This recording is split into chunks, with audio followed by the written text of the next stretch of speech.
நீங்கள் அந்த இளைஞருடைய வேலைவாய்ப்பை எதிர்காலத்தில் கருத்திலே கொண்டு அதற்கான நிதியை உடனடியாக டைடல் பார்க்கு டிட்கோ மூலமாக ஒதுக்கீடு செய்து அந்த பணியை உடனடியாக தொடங்குவதற்கு உரிய நடவடிக்கை மேற்கொள்ள வேண்டும் என்று நான் மாண்புமிகு அமைச்சர்களை கேட்டுக்கொள்ள கடமைப்பட்டிருக்கின்றேன். ஒரு ரகசிய முதலீட்டாளர் மாநாட்டை ஒன்று கூட்டினீங்க, ப்ரெஸ் எல்லாம் உள்ள விடலை.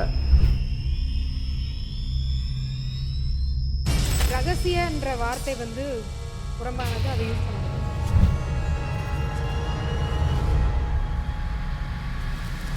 1 லட்சம் கோடி அப்படின்றது இன்னைக்கு வேற எந்த அரசாங்கமும் பண்ணல, நாங்க பண்ணியிருக்கோம்.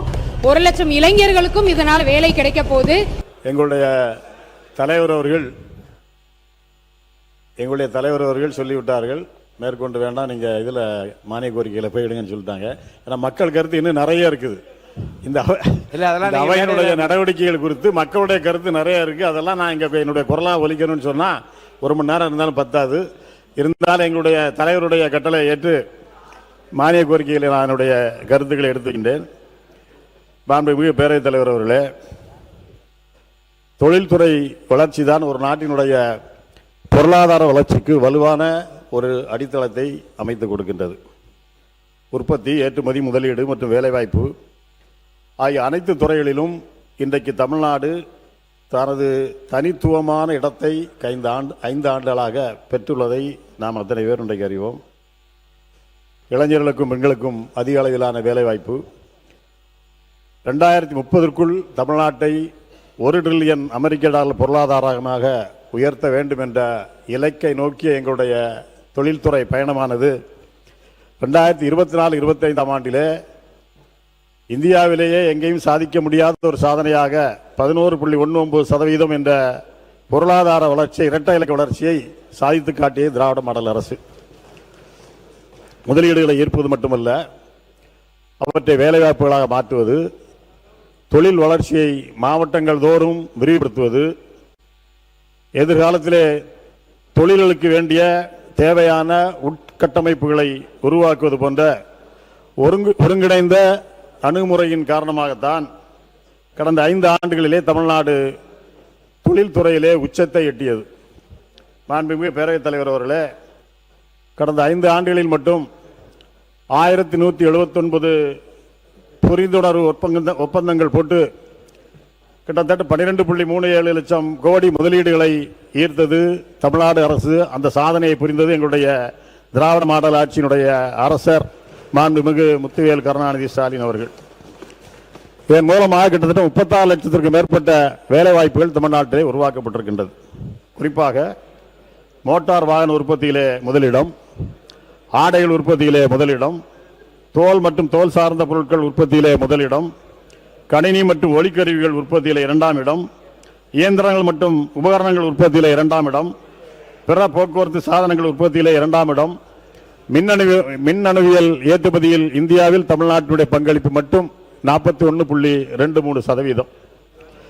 இப்படி தொழில்துறையிலே தமிழ்நாடு மிகப்பெரிய சாதனையை கடந்த 5 ஆண்டுகளிலே உருவாக்கி இருக்கின்றது. மாண்புமிகு பேரவைத் தலைவர் அவர்களே, வரலாற்று சிறப்பு மிக்க உலக முதலீட்டாளர்கள் மாநாட்டினை 2024ஆம் ஆண்டு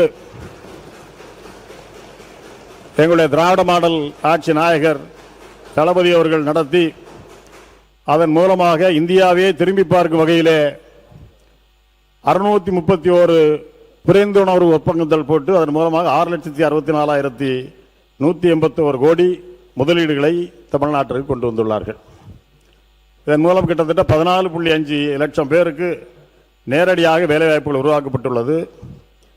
முதலீடுகளை ஈர்ப்பதற்காக 2021 முதல் 26 வரை கிட்டத்தட்ட 12 முதலீட்டாளர்கள் மாநாட்டுகளை எங்கள் தலைவர் அவர்கள் நடத்தினார்கள்.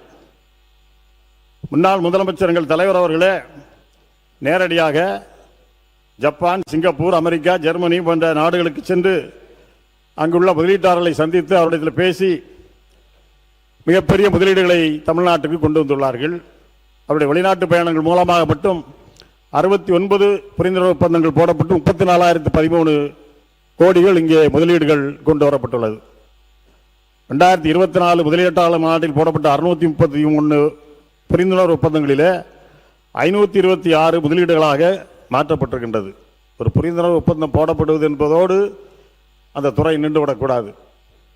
அந்த புரிந்துணர்வு ஒப்பந்தத்தை முதலீடாக மாற்றுவதில்தான் ஒரு அரசினுடைய வெற்றி இருக்கின்றது. அந்த வெற்றியை திராவிட மாடல் அரசு 5 ஆண்டுகளே சிறப்பாக செய்துள்ளது. இந்தியாவிலே யாரும் செய்ய முடியாத சாதனைகளை இந்த தொழில்துறையிலே கடந்த 5 ஆண்டுகளிலே முதலீடுகளை கொண்டு வந்தது திமுக அரசு. கிட்டத்தட்ட 526 முதலீடுகள், இது கிட்டத்தட்ட 84%. அந்த முதலீட்டாளர் மாநாட்டிலே கொண்டு வந்த புரிந்துணர்வு ஒப்பந்தங்கள் MOUக்கள் முதலீடுகளாக டிரான்ஸ்ஃபர் கன்வெர்ட் பண்ணப்பட்டது 84%. மொத்தமாக 1192 முதலீடு ஒப்பந்தங்கள் மூலம் 873 முதலீடுகள் கன்வெர்ட் பண்ணப்பட்டிருக்கின்றது. இது கிட்டத்தட்ட 73%. இது இந்தியாவில் எந்த மாநிலமும் இந்த அளவிற்கு புரிந்துணர்வு ஒப்பந்தங்களை முதலீடாக மாற்றியது வேறு எந்த மாநிலத்திலும் இல்லை. இதுதான் அதிகபட்சமாக என்பதை இந்த நேரத்தில் தெரிவித்துக் கொள்ள கடமைப்பட்டிருக்கின்றேன். அதே போல வளர்ந்த புறநகர் பகுதிகளிலே படித்த இளைஞர்களுக்கு IT சர்வீஸ் மூலம் அவர்களுக்கு வேலை வாய்ப்பை அங்கே வளர்ச்சியை கொண்டு வருவதற்காகத்தான் இந்தியாவிலே முதலிலே எங்களுடைய தலைவர்கள் நியோ டைடல் பார்க் என்ற ஒரு திட்டத்தை கொண்டு வந்தார்கள். டைடல் பார்க் திட்டத்தை கொண்டு வந்தது எங்களுடைய முத்தமிழறிஞர் கலைஞர் அவர்கள் முதலிலாக. இன்றைக்கு புதிதாக வளர்ந்து வரும் நகரங்களிலே இளைஞர்களுக்கு வேலைவாய்ப்பை உருவாக்கக்கூடிய வகையில் நியோ டைடல் பார்க் என்ற ஒரு புதிய திட்டத்தை கொண்டு வந்து, அதுவும் மாநகர பெரிய பெரிய மாநகராட்சி மட்டுமல்ல, தென்மண்டலங்களிலே டெல்டா மண்டலம் என்று சொல்லி தூத்துக்குடி, தென்காசி, தஞ்சாவூர், நாகப்பட்டினம், விருதுநகர், விழுப்புரம் உள்ளிட்ட 10 இடங்களிலே இந்த நியோ டைடல் பார்க் கொண்டு வரப்பட்டு ஒவ்வொன்றிலும் கிட்டத்தட்ட 600 நபர்களுக்கு இன்றைக்கு வேலைவாய்ப்பை உருவாக்கி கொடுத்திருக்கக்கூடிய அரசு திராவிட முன்னேற்ற கழக அரசு என்பதை பெருமையோடு நான் இங்கே சொல்லிக்கொள்ள கடமைப்பட்டிருக்கின்றேன். அதில் ஒன்று, நம்முடைய தொழில்துறை அமைச்சருக்கு ஒரு கேள்வி நான் வைக்கிறேன். எங்கள் தொகுதியில் உள்ளது, எங்களுடைய அரசு கொண்டு வந்த நாகர்கோவில் பகுதியிலே நியோ டைடல் பார்க் என்ற திட்டம் ஏற்கனவே எங்களுடைய முதலமைச்சர் அவர்களால் பிப்ரவரி மாதத்திலே அடிக்கல் நாட்டப்பட்டு பணிகள் தொடங்கப்பட்டு பணிகள் தொடங்குவதற்காக அடிக்கல் நாட்டப்பட்டது. ஆனால் இந்த அரசு பொறுப்பேற்று இன்றைக்கு 3 மாதம் ஆயிட்டு, அடிக்கல் நாட்டப்பட்டு 6 மாதங்கள் ஆகிவிட்டது. இன்னும் இந்த பணிகள் தொடங்கப்படவில்லை. அது டிட்டோ நிறுவனம் தான் அந்த பணியை மேற்கொள்ள வேண்டும் நான் கருதுகின்றேன். அதிகாரிகளை தொடர்பு கொண்டு கேட்ட பொழுது பணம் இல்லை, எனவே நாங்கள் இன்னும் பணியை தொடங்கவில்லை, எல்லா ஃபார்மாலிட்டிஸும் முடிஞ்சு விட்டது, அரசாங்கம் என்றைக்கு டைடல் பார்க்கு பணத்தை கொடுக்கின்றார்களோ மறுநாள் உங்கள் பணியிடத்தில் வேலையை தொடங்கி விடுவோம் என்று சொன்னார்கள். எனவே இந்த அரசை நான் உங்கள் மூலமாக கேட்டுக்கொள்வதெல்லாம், இது 600 இளைஞர்களுக்கான வேலைவாய்ப்பை உருவாக்கக்கூடிய இடம். நாகர்கோவில் பகுதி என்பது கன்னியாகுமரி மாவட்டம் இருந்து எந்த தொழிற்சாலை வர முடியாத இடங்கள் பற்றாக்குறை உள்ள மாவட்டம். எங்கே தொழிலுமே அங்கே வர முடியாது. மிகவும் சிரமப்பட்டு இந்த இடத்தை தேர்வு செய்துதான் இந்த நியோ டைடல் பார்க்கை எங்களுடைய தலைவர்கள் கொண்டு வந்திருக்கின்றார்கள். எனவே இது ஆளுங்கட்சி எதிர்கட்சி எங்கே எந்த சட்டமன்ற உறுப்பினர் 6 தொகுதியிலும் எங்களுடைய உறுப்பினர்கள் வெற்றி பெறவில்லை, இது மாற்றுக் கட்சி வெற்றி பெற்றது என்ற எண்ணத்தெல்லாம் நீங்கள் விட்டுவிட்டு இளைஞருடைய அந்த மாதிரி இல்லை, அந்த மாதிரி என்ன இருக்கிறதா அவங்க சொன்னாங்களா? நீங்கள் தேவையில்லாத வந்துடக்கூடாது என்ன இல்லை, நீங்கள் பரவாயில்ல எடுத்துருங்க. நீங்கள் அந்த இளைஞருடைய வேலைவாய்ப்பை எதிர்காலத்தில் கருத்திலே கொண்டு அதற்கான நிதியை உடனடியாக டைடல் பார்க்கு டிட்கோ மூலமாக ஒதுக்கீடு செய்து அந்த பணியை உடனடியாக தொடங்குவதற்கு உரிய நடவடிக்கை மேற்கொள்ள வேண்டும் என்று நான் மாண்புமிகு அமைச்சர் அவர்களை கேட்டுக்கொள்ள கடமைப்பட்டிருக்கின்றேன். அதேபோல் எங்களுடைய ஆட்சி காலத்தில் தான் 13 புதிய கொள்கைகளை தொழில்துறை வெளியிட்டது. அது உங்களுடைய கொள்கை ஒழுக்க குறிப்பிலும் இருக்கின்றது. நிதிநுட்ப கொள்கை, ஏற்றுமதி மேம்பாட்டுக் கொள்கை, உயிர் அறிவியல் மேம்பாட்டுக் கொள்கை, ஆராய்ச்சி மற்றும் மேம்பாட்டுக் கொள்கை, காலனி மற்றும் தோல் பொருட்கள் கொள்கை, விண்வெளி மற்றும் பாதுகாப்பு தொழில் கொள்கை, சரக்கு போக்குவரத்து கொள்கை, பொது தனியார் கூட்டாண்மை கொள்கை, பொம்மைகள் உற்பத்தி, சுழற் பொருளாதாரம், சேமிப்பு கிடங்கு, கடல் போக்குவரத்து உற்பத்தி மற்றும் கடல்சார் உணவுப் பொருட்களை பலப்படுத்துதல் உள்ளிட்ட புதிய கொள்கைகளுடன் எங்களுடைய அரசு சிறப்பாக தன்னுடைய இலக்கை நோக்கி பயணித்து சாதனையை படைத்துள்ளது. 2021 தமிழ்நாட்டிலே நாங்கள் ஆட்சி பொறுப்பு இருக்கின்ற பொழுது சிப்காட் கிட்டத்தட்ட 32,525 ஏக்கரில் 24 சிப்காட் நிறுவனங்களோடு நாங்கள் ஆட்சி பொறுப்பை ஏற்றோம். நாங்கள் ஆட்சிக்கு வந்த உடனே 12 புதிய மாவட்டங்களில் தொழில் பூங்காக்கள் உருவாக்கப்பட்டு இன்றைக்கு கிட்டத்தட்ட 54 தொழிற்பூங்காக்கள் சிப்காட் 50,059 ஏக்கரில் இன்றைக்கு உருவாக்கப்பட்டிருக்கின்றது. இதுவும் எங்களுடைய 5 ஆண்டு கால சாதனை, வேறு எங்குமே நிகழ்த்தவில்லை என்பதையும் தெரிவித்துக் கொள்ள கடமைப்பட்டிருக்கின்றேன். எங்கள் ஆட்சியில் தான் முதல்ல 2021 ஜூலை 20 சிங்கிள் விண்டோ போர்ட்டல் 2.0 என்ற திட்டம் தொடங்கப்பட்டது. கிட்டத்தட்ட 24 துறைகள் சார்ந்த 100 சேவைகள்.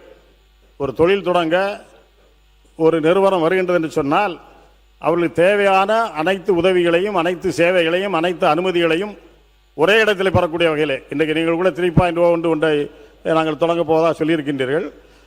அதை டிஜிட்டலாக நீங்கள் போட போகிறோம்னு சொல்லியிருக்கீங்க. நான் அதில் ஒன்றும் மாற்றுக்கிறது இல்லை. இருந்தாலும் அது முதல் தொடங்கியது நாங்கள் தான் தொடங்கி அதன் காரணமாகத்தான் இவ்வளவு முதலீடுகளை ஈர்க்க முடிந்தது. ஒரே இடத்தில் நாங்களுக்கு அனுமதி கேட்ட உடனே கொடுத்த காரணத்தால் தான் விரைவாக அந்த எம்ஓக்கள் எல்லாம் இன்றைக்கு முதலீடுகளாக தமிழ்நாட்டிலே மாற்றப்பட்டது என்பதை நான் இங்கே பதிவு வைக்க கடமைப்பட்டிருக்கின்றேன். நம்முடைய ஒன்றிய அரசினுடைய புள்ளி விவரத்துறையின்படி இந்தியாவில் மற்ற மாநிலங்களோடும் தமிழ்நாட்டில் தான் வேலைக்கு செல்லும் பெண்களுடைய சதவீதம் மிகவும் அதிகம். தொழில்துறையை பொறுத்தவரை இந்தியாவில் மேனுஃபேக்சரிங் செக்டர் இதில் வேலை பார்க்கக்கூடிய பெண் தொழிலாளர் 43% தமிழ்நாட்டில் மட்டுமே பணிபுரிகின்றால் என்ற சாதனையை தமிழ்நாடு அரசு படைத்துள்ளது என்பதையும் நான் இங்கே சுட்டிக்காட்ட கடமைப்பட்டிருக்கின்றேன். தொழிலாளர் நலன், கட்டுமான அனுமதி, வணிக நுழைவு மற்றும் நில நிர்வாகம் ஆகிய பிரிவுகளில் சிறப்பான சீர்திருத்தங்களை மேற்கொண்டதற்காக தமிழ்நாட்டிற்கு டாப் அச்சீவர் என்ற விருது 2025ஆம் ஆண்டு வழங்கப்பட்டது. அதுபோல கடலோர மாநிலங்கள் பிரிவில் தொடர்ச்சியாக 3வது ஆண்டாக தமிழ்நாடு அச்சீவர் அந்தஸ்தை பெற்றது. சென்னை மற்றும் கோயம்புத்தூரில் இந்தியாவின் முதல் மல்டி மாடல் லாஜிஸ்டிக்ஸ் பார்க்ஸ் அமைப்பதற்கான முயற்சிகளுக்காக இந்த அங்கீகாரம் தமிழ்நாடு அரசுக்கு வழங்கப்பட்டது என்பதையும் நான் தெரிவித்துக் கொள்ள கடமைப்பட்டிருக்கின்றேன். இதெல்லாம் உங்களுடைய கொள்கை பரப்பு குறிப்பில் இருக்கின்றது. உலக முதலீட்டாளர் கூட்டத்தில் உலக முதலீட்டு மன்ற கூட்டத்தில் புதுப்பிக்கத்தக்க எரிசக்தி மாற்றத்தை வெற்றிகரமாக ஊக்குவித்து பசுமை ஹைட்ரஜன் மின்சார வாகனத்துறையில் பில்லியன் கணக்கான முதலீடுகளை ஈர்த்ததற்காக ஐநா சபை முதலீட்டு ஊக்குவிப்பு விருதை தமிழ்நாட்டிற்கு வழங்கியது. அதேபோல ஐக்கிய அரபு அமீரகத்தின் பொருளாதார அமைச்சகத்தால் ஆசிய ஒசியானியா பிராந்தியத்திலேயே சிறந்த முதலீட்டு ஊக்குவிப்பு முகப்பேங்கான விருது அன்றைக்கு தமிழ்நாட்டுக்கு வழங்கப்பட்டது. இப்படி எண்ணற்ற விருதுகளை பெற்று எங்கள் ஆட்சியிலே தொழில்துறை இந்தியாவிலேயே முதல் மாநிலம் என்ற அந்தஸ்தை பெற்றது என்பதை இங்கே நான் தெரிவித்துக் கொள்ள கடமைப்பட்டிருக்கின்றேன். மாண்புமிகு பேரவைத் தலைவர் அவர்களே, இது எல்லாமே உங்களுடைய கொள்கை வகுப்பு குறிப்பிலே நீங்கள் சொல்லியிருக்கின்றீர்கள். இதையெல்லாம் கடந்த ஆட்சி காலத்திலே இந்தந்த திட்டங்கள் எல்லாம் வகுக்கப்பட்டது, இந்தந்த விருது எல்லாம் வழங்கப்பட்டது, இவ்வளவு சிப்காட் தொடங்கப்பட்டது, இவ்வளவு முதலீடுகள் ஈர்க்கப்பட்டது, இவ்வளவு பேருக்கு வேலைவாய்ப்புகள் கொடுக்கப்பட்டது எல்லாம் சொல்லியிருக்கின்றீர்கள். அதை நோக்கிய உங்களுடைய பயணமும் கூடுதலாக எதையே செய்ய வேண்டும் என்று குறிப்பிட்டு சொல்லாவிட்டால் கூட அதை நோக்கிய பயணம் இருக்கும் என்று சொன்னீர்கள். ஏற்கனவே இந்த ஆட்சி பொறுப்பேற்று கடந்த 13/8/2026 ஒரு ரகசிய முதலீட்டாளர் மாநாட்டை ஒன்று கூட்டினீங்க. ப்ரெஸ் எல்லாம் உள்ள விடலை. அந்த மாநாட்டில் ஒரு 97 புரிந்துணர்வு ஒப்பந்தங்களை போடப்பட்டு அதில் 67,452 கோடி முதலீடு வந்ததாக தெரிவித்துறை அமைச்சர். ரகசிய பேரவைத் தலைவர் அவர்களே, ரகசிய என்ற வார்த்தை புறம்பானது, அதை யூஸ் பண்ணக்கூடாது. எடுத்துடலாம். உறுப்பினர் ஆஸ்டின். அதே போல 4/6/2026 மற்றும் 9/7/2026 எல்என்டி மற்றும் விக்ரம் சோலார் நிறுவனங்கள் மூலம் சுமார் 33,000 கோடி முதலீடு வந்ததாகவும் நீங்கள் குறிப்பிட்டிருக்கின்றீர்கள். நான் இங்கே கேட்பதெல்லாம் 97 நிறுவனங்கள் புரிந்துணர்வு ஒப்பந்தம் போட்டிருக்கின்றீர்கள் சொல்கிறீர்கள். இதில் எத்தனை நிறுவனங்கள் புதிதாக போடப்பட்டது? எங்களுடைய கணக்குப்படி இதில் பல கிட்டத்தட்ட 75-80% மேலுள்ள நிறுவனங்கள் ஏற்கனவே எங்களுடைய ஆட்சி காலத்தில் தமிழ்நாட்டிலே தொழிலை தொடங்கி அல்லது எங்கள் ஆட்சிக்கு முன்பே தொழிலை தொடங்கி இங்கே முதலீடு செய்து தொழில் செய்துக்கூடிய ஒரு எக்ஸ்பான்ஷனை நீங்கள் எடுத்திருக்கீங்க. நான் இல்லைன்னு சொல்லலை. ஆனால் புதிய தொழிலை இங்கே கொண்டு வந்ததாக கிட்டத்தட்ட ஒரு 10% இருக்குன்னு நான் நினைக்கிறேன். நீங்கள் பதில் வரையில் அதுக்கு ஏதாவது வழக்கம் இருந்தால் கூட நம்முடைய அமைச்சர்கள் சொல்லலாம். மீது எல்லாமே திராவிட மாடல் ஆட்சியிலே நம்முடைய அரசாங்கத்தால் தமிழ்நாட்டிற்கு கொண்டு வந்த முதலீட்டாளருடைய நிறுவனனுடைய எக்ஸ்பான்ஷனாகத்தான் நான் இந்த 1 லட்சம் கோடி முதலீட்டை நான் இங்கே பார்க்கிறேன்.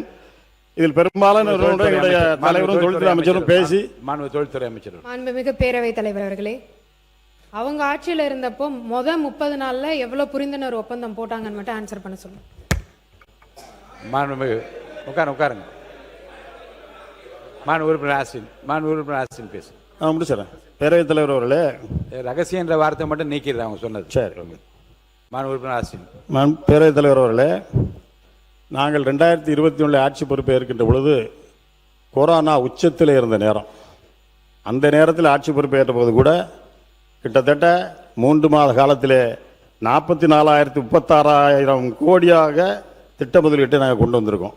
இன்னும் நான் ஒரு ஒப்பீடு சொல்லணும்னு சொன்னால், நீங்கள் இப்போ முதலீட்டு மாநாடை கடந்த 13ஆம் தேதி போட்டீங்க.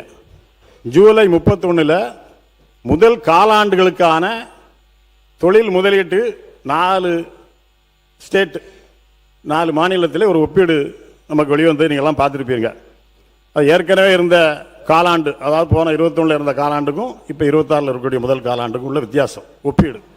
அதில் என்ன கொடுத்துருக்காங்கன்னா கர்நாடகாவில் முந்தைய காலாண்டை விட வளர்ச்சி விகிதம் 2232.53% அதிகரிச்சிருக்கு ஜூலை 31 3 மாசத்துல காலாண்டுல. கேரளாவில் முந்தைய காலாண்டை விட 294.94% முந்தைய காலாண்டை விட தொழில் முதலீடு அதிகரிச்சிருக்கு வளர்ச்சி. மேற்கு வங்காளத்தில் இதெல்லாம் நம்ம ஸ்டேட் தேர்தல் நடக்கும்போது இதெல்லாம் தேர்தல் நடந்த மாநிலங்கள். மேற்கு வங்காளத்தில் முந்தைய காலாண்டையோட வளர்ச்சி வீதம் 199.58% அதிகரித்திருக்கு. ஆனால் நம்முடைய தமிழ்நாட்டில் நம்முடைய அமைச்சர்கள் கேட்டது போல அந்த 3 மாத காலத்தில் ஜூலை 31 வரை நீங்க பார்ப்பீங்கன்னு சொன்னா தமிழ்நாட்டில் முந்தைய காலாண்டை விட 74.48% சரிந்துள்ளது. 200-300% 3 மாநிலங்கள் உயர்ந்திருக்கு. தமிழ்நாட்டிலே சரிந்திருக்கிறது, யாரும் மறக்க முடியாது. உங்களுடைய குடியிருப்புகளில் எங்களுடைய பேரவைத் தலைவர் அவர் குற்றச்சாட்டு பயங்கரமா வைக்கிறாரு. அதுக்கு ப்ராஜெக்ட்ஸ் டுடேன்னு ஒரு பத்திரிகை, அது ஒரு நீங்க காசு கொடுத்தா எதுனாலும் எழுதிப்பாங்க, அது ஒரு பிரைவேட் பத்திரிகை. அந்த பத்திரிகையில எழுதப்பட்ட ஒரு தவறான செய்தியை இங்க எடுத்துட்டு படிச்சு நம்மளுடைய தமிழ்நாடு எங்கேயோ போய்கிட்டு இருக்குன்னு தப்பான ஒரு நோக்கத்தை நீங்க சொல்லக்கூடாது. அதுவும் இல்லாம வந்த ஒரே 3 மாசத்துல 1 லட்சம் கோடி அப்படின்றது இன்னைக்கு வரை எந்த அரசாங்கமும் பண்ணல, நாங்க பண்ணியிருக்கோம். 1 லட்சம் இளைஞர்களுக்கும் இதனால வேலை கிடைக்க போகுது. இன்னொன்னு ஒண்ணு சொல்லிக்கிற பேரவைத் தலைவர் அவர்களே, இங்க அரசியல் பார்க்காம தொழில்துறைன்றது ஒரு சென்சிட்டிவான டாபிக். அதாவது இன்வெஸ்டர்ஸ் எல்லாரும் உட்காந்து பார்த்துட்டு இருக்காங்க. இதுல அரசியல் அப்படின்றத என்னைக்குமே திணிக்கவே கூடாது. இங்க இருக்க 234 உறுப்பினர்களும் 1.5 ட்ரில்லியனை ரீச் பண்றதுக்கு எல்லாரும் ஹெல்ப்ஃபுல்லா இருந்து எல்லாரும் இதை அச்சீவ் பண்ணணும். இதை அந்த அரசாங்கம் செய்தது இந்த அரசாங்கம் செய்ததுன்னு அரசியல் பண்ணாம இளைஞர்களை மட்டுமே நோக்கமா நீங்க வச்சிருந்தீங்கன்னா இதை பத்தி நீங்க பேச மாட்டீங்க.